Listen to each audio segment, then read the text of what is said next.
Hello my dear viewers, welcome to my YouTube channel.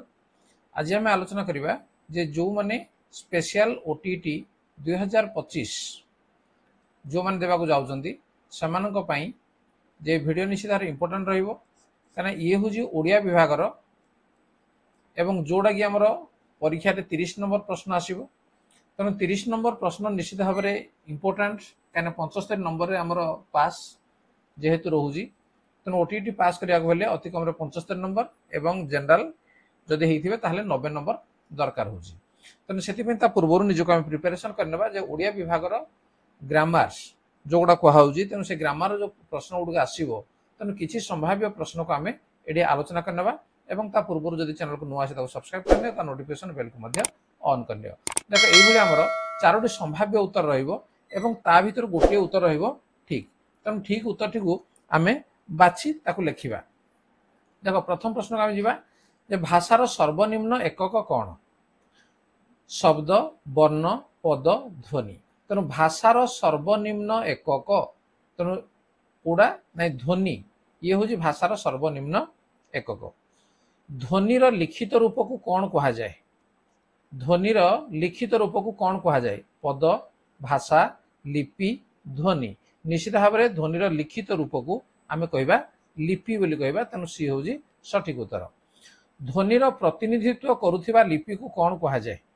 ध्वनिर प्रतिनिधित्व करुथिबा लिपि को शब्द, लिपि, वर्ण, पद। तेणु तार सठिक उत्तर कौन जे ताकू कहवा आमे वर्ण। तेणु यही जो प्रश्न गुड़िक आसो ता पूर्व जदि आम प्राक्टिस कर निश्चित भाव तार उत्तर को आम भूल करना। तेणु ठीक आम वीडियो को प्रथम शेष पर्यंत देखा जोटा कि आमर जुलाई तापूर कही नौ जे जुलाई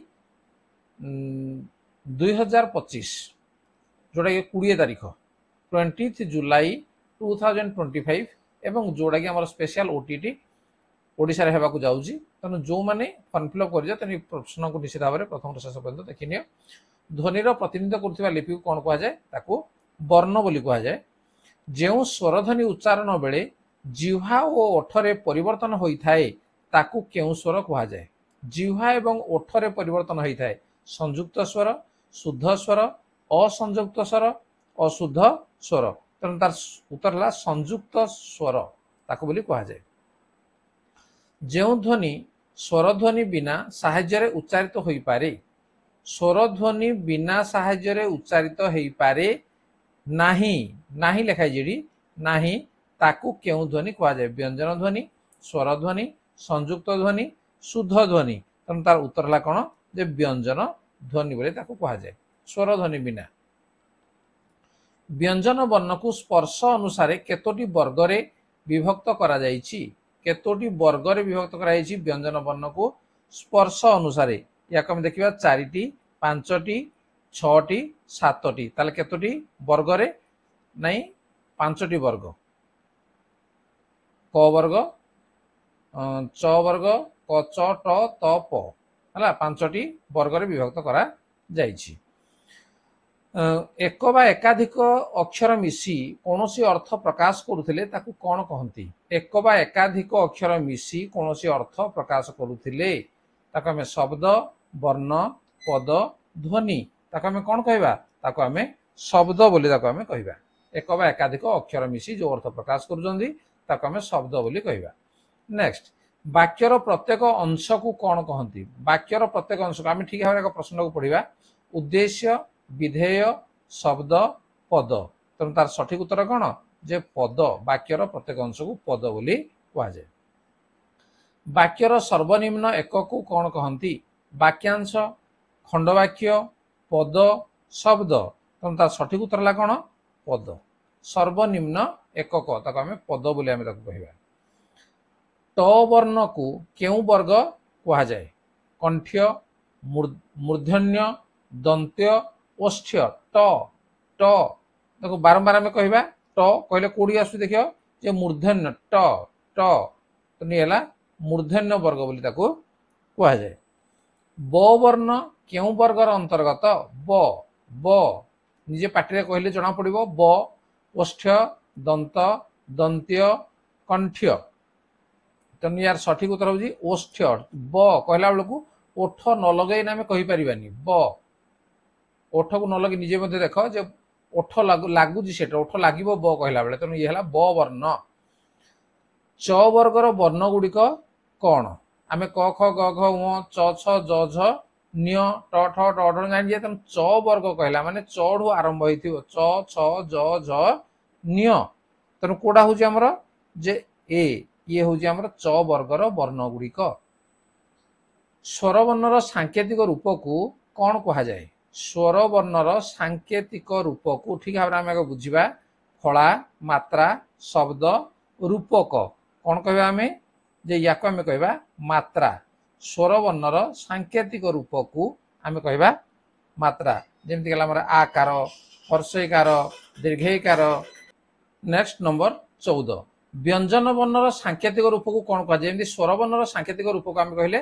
मात्रा से भली व्यंजन वर्णर सांकेतिक रूप को आम कौन कह मात्रा फला पद वर्ण ताको आम कौन कह फला बोली ताको आम कह ठीक अच्छे तापर 15 ओडिया भाषा रे शब्द को केते भाग रे विभक्त करा जायछि शब्द को केते भाग रे 4 भाग 3 भाग 2 भाग 6 भाग ताले केते भाग जे ओडिया भाषा रे शब्द को 4 भाग रे विभक्त करा जायछि घृत शब्दटी केउ शब्द अटे घृत तत्सम तद्भव देशज वैदेशिक तो यार सठिक उत्तर रहिबो घृत शब्दटी तत्सम शब्द अटे हाथ केउ शब्द तद्भव तत्सम देशज वैदेशिक तेणु ये हूँ आमर तद्भव नगर शब्दर संस्कृत रूप कौन निग्रह नगर नागरिक निग्रह तेणु यार सठिक उत्तर हो नगर नगर शब्दर संस्कृत रूप है नगर गहल केउ शब्द देशज वैदेशिक तत्सम इंग्राजी तेणु ये हूँ गहलटा हूँ देशज शब्द तापर नेक्स्ट हाकुटी केउ शब्द इंग्राजी पारसी आरबी देशज तेणु हाकुटीटा हूँ ये देशज शब्द कामिज केउ शब्द पर्तुगीज तुर्की पारसी इंग्राजी तेणु ये हूँ आमर कामिजटा हूँ पारसी शब्द डाक्तर केउ शब्द आरबी इंग्राजी वैदेशिक देशज ये हूँ डाक्तर ये हूँ इंग्राजी शब्द ठीक अच्छे आईना की शब्द आरबी तुर्की पारसी इंग्राजी तेणु ये हूँ आरबी शब्द है आईना जो पद कौनसी नाम को बुझाए ताकू कौन कहती जो शब्द जो पद कौनसी नाम को बुझाए विशेषण क्रिया अव्यय विशेष्य ताको आमे विशेष्य बोली आमे ताको कहि थाउ नेक्स्ट आम देशर नाम भारत भारत की प्रकार विशेष्य गुणवाचक जातिवाचक नामवाचक वस्तुवाचक तेणु ये हूँ आमर नामवाचक विशेष्य कालिदास को भारतर शेक्सपियर कहा जाए यही वाक्य रे शेक्सपियर की विशेष्य की प्रकार विशेष्य ये जातिवाचक व्यक्तिवाचक गुणवाचक नामवाचक तेणु ये हूँ आमर जातिवाचक विशेष्य बोली ताको कहा जाए गाईटी पड़िया रे चरुछि गाईटी की प्रकार विशेष्य नामवाचक जातिवाचक व्यक्तिवाचक गुणवाचक ये हूँ जातिवाचक नेक्स्ट बाउंसरु कागज तैयारी हुए कागज की प्रकार विशेष्य पद बाउंसरु कागज तैयारी हुए ये नामवाचक जातिवाचक वस्तुवाचक गुणवाचक ये आसो आमर गुणवाचक विशेष्य नेक्स्ट केउ विशेष्य पद को केवल अनुभव करी हुए केवल अनुभव करी हुए को विशेष्य को व्यक्तिवाचक गुणवाचक क्रियावाचक जातिवाचक ये हम गुणवाचक या केवल अनुभव करी हुए नेक्स्ट केउ विशेष्य पद कार्यर नाम को बुझाए कार्यर नाम को क्रियावाचक नामवाचक गुणवाचक वस्तुवाचक ये हम कौन जे क्रियावाचक ये कार्यर नाम को बुझाऊँ व्याकरण संबंधी आम 30 प्रश्नर आलोचना कले এবং এই 30টি প্রশ্ন ভিতରୁ যদি কୌଣସି প্রশ্ন ତା ଭିତରେ ଆସେ ଏବଂ ପଢିବାର ମଧ୍ୟ ସମ୍ଭାବନା ରହୁଛି କାରଣ এই ବ୍ୟାକରଣଗତ ଜ୍ଞାନ ଆମର ରହିବା ମଧ୍ୟ ଦରକାର। ତେଣୁ ଯଦି ଆସେ ତାହେଲେ ନିଶ୍ଚିତ ଭାବରେ ତାର ଉତ୍ତରକୁ ଆମେ ଠିକ ଭାବରେ ଲେଖିପାରିବା। ଏବଂ ଭିଡ଼ିଓ ଯଦି ଭଲ ଲାଗୁଛି ତାକୁ ଲାଇକ୍ କମେଣ୍ଟ ସେୟାର କର ଏବଂ ଯଦି ଚ୍ୟାନେଲକୁ ନୂଆ ଅଛି ତାକୁ ସବସ୍କ୍ରାଇବ କରିନିଅ, ତା ନୋଟିଫିକେସନ ବେଲକୁ ମଧ୍ୟ ଅନ୍ କରିନିଅ ଏବଂ ପରବର୍ତ୍ତୀ ଭିଡ଼ିଓରେ ପୁଣି ଆମେ ଆଲୋଚନା ଜାରି ରଖିବା। ଠିକ ଅଛି, ଆଜି ପାଇଁ ଏତିକି। ଧନ୍ୟବାଦ। Bye bye.